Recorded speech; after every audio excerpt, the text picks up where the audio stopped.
Bonjour à tous. Dans la séance d'aujourd'hui, je vais vous présenter pour voir ou revoir comment créer un programme de calcul en langage Scratch.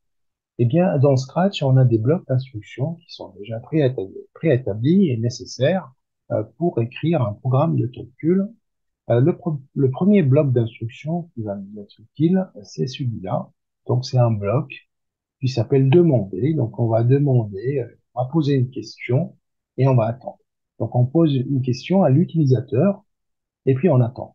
Ça permet une interaction entre la machine et l'utilisateur, entre l'informatique et la personne qui va utiliser ce programme. Eh bien, on pose par exemple une question, quel est ton nom? L'utilisateur va renseigner son nom et son nom va venir va être stocké dans une variable qui s'appelle par défaut réponse. Donc, on a une variable créée par défaut dans le langage Scratch qui s'appelle réponse. Donc, une variable, c'est tout simplement une mémoire, une case mémoire, un bloc mémoire qui va venir stocker des données. Alors, on peut avoir une donnée numérique, un nombre, on peut avoir une donnée sous forme d'une lettre, un mot, un groupement de mots, ou bien une lettre et un mot, hein, deux bananes, deux pommes, etc. On peut avoir un mélange de.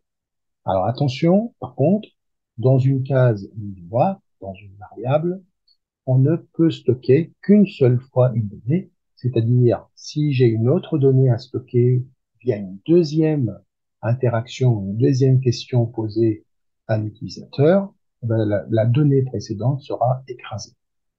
Et donc, il me faudrait une deuxième variable pour pouvoir, en fait, transvaser parfois les données. Donc, par exemple, ici, si je veux récupérer ce qu'il y a dans réponse, bah, je vais créer notre variable. Bon, celle-là, c'est ma variable, elle s'appelle ma variable, elle est encore une fois créée par défaut par Scratch. Donc, on va pouvoir mettre ce qu'il y a dans réponse dans ma variable. Ce qui fait qu'on on libère de l'espace, c'est-à-dire je peux maintenant écraser ce qu'il y avait dans réponse, mais tout en sachant que j'ai gardé la donnée, la première donnée dans une autre case mémoire que j'ai appelée ma variable.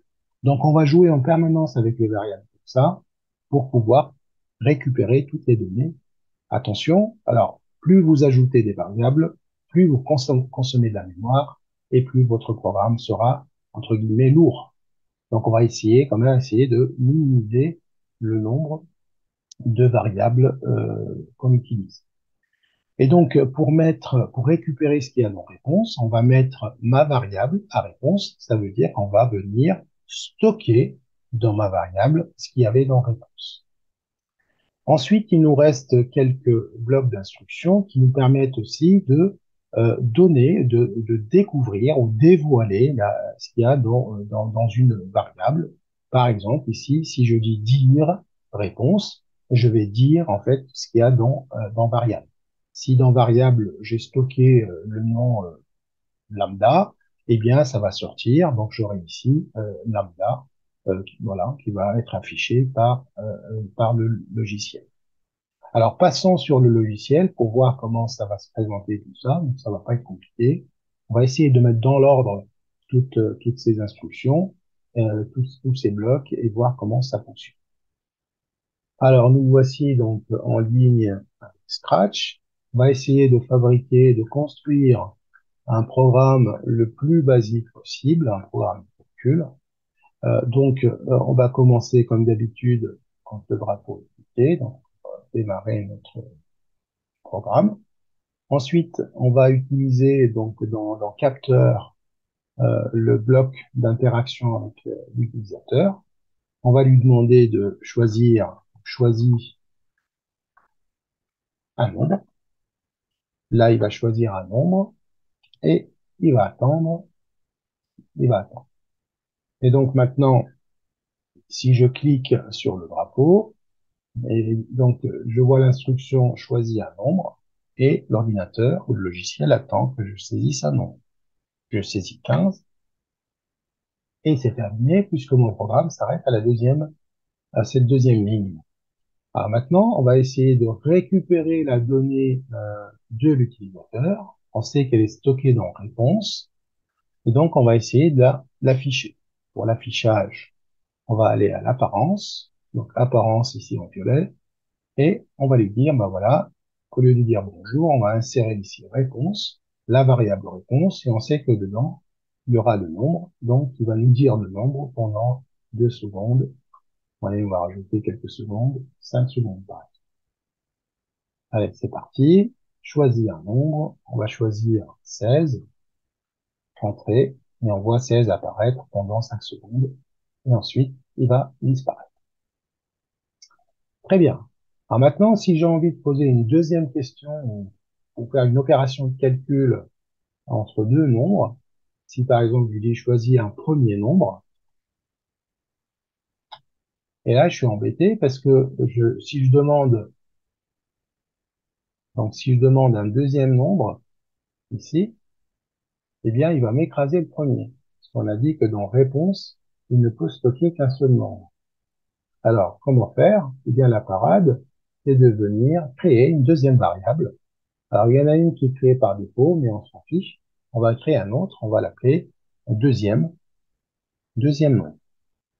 Voilà.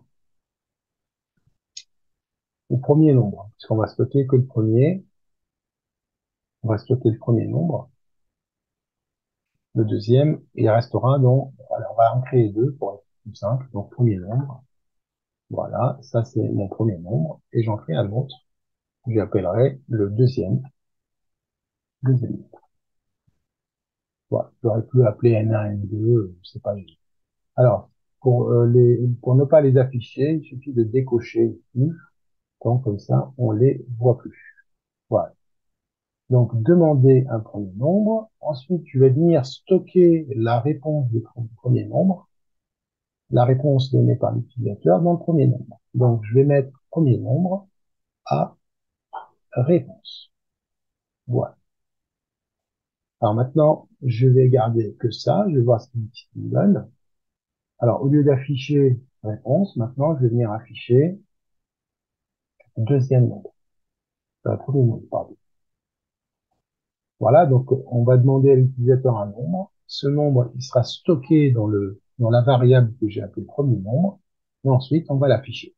Voilà, c'est parti. Donc, je choisis un premier nombre, par exemple 15. Et là, j'ai 15. Voilà, donc il affiche bien 15. Le 15 se trouve bien dans le premier.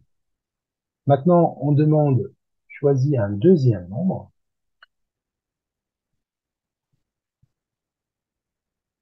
Voilà. Donc, ce deuxième nombre, il est stocké à nouveau dans réponse. Et donc, je vais le stocker dans ma deuxième variable qui s'appelle deuxième nombre. Voilà. Donc, mettre deuxième nombre à réponse. C'est-à-dire venir récupérer ce qu'il y a dans réponse, vers la deuxième réponse de l'utilisateur, c'est le deuxième nombre, et le mettre dans la variable deuxième. Voilà. Alors maintenant, on va aller un peu plus loin. On va faire la somme de ces deux. Et donc, on va venir afficher la somme de ces deux. Alors, c'est pas très compliqué. Donc, je vais aller dans Apparence. Voilà. Et au lieu de dire bonjour, je vais aller faire la somme de mes deux variables, tout simplement. Et dans mes deux variables, j'ai mes deux nombres. Alors, donc, du coup, je vais mettre dedans le premier nombre. Voilà. Et le deuxième nombre. Et on va bien les mettre à la place de bonjour pendant 5 secondes, comme ceci. Alors, je vais afficher premier nombre et deuxième nombre pour bien voir ce qui s'est passé. Alors, si on veut effacer ce qui a été saisi au départ, c'est pas très compliqué. On va mettre tout à zéro, premier nombre à zéro et deuxième nombre à zéro. Bon, on peut démarrer comme ça à zéro, voilà, comme ça, plus rien. On peut voir. Mais là, c'est pas utile puisque de toute façon, ça sera écrasé, hein, puisqu'on va vider la variable réponse à chaque fois, ou dans le premier nombre ou dans le deuxième nombre. Donc, du coup, j'aurai pas de souci. Alors, on va exécuter donc ce programme et voir ce qui se passe.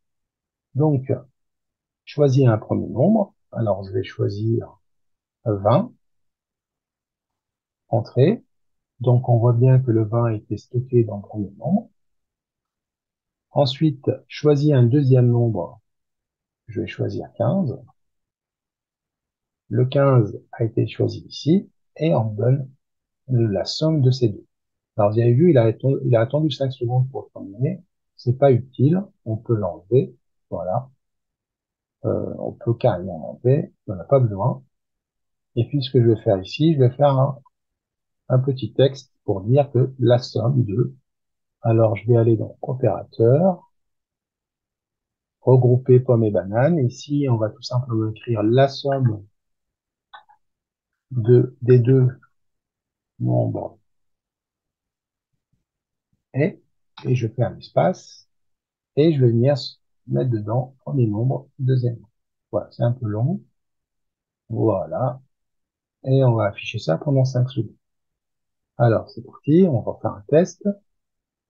Donc, je clique sur le drapeau, je choisis un premier nombre, 2. Voilà. Deuxième nombre, 5. La somme des deux nombres est 7. Il m'a bien fait la somme de 5 et 2, 2 et 5. Il a affiché pendant 7 secondes. Voilà, donc notre première séance arrive à sa fin. J'espère que ça vous a aidé dans la compréhension de la logique de la création d'un programme de calcul en langage Scratch. Alors pour les prochaines séances, on fera des programmes plus élaborés et un peu plus complexes à chaque fois. Merci pour votre attention et je vous dis à très bientôt pour d'autres programmes. Au revoir.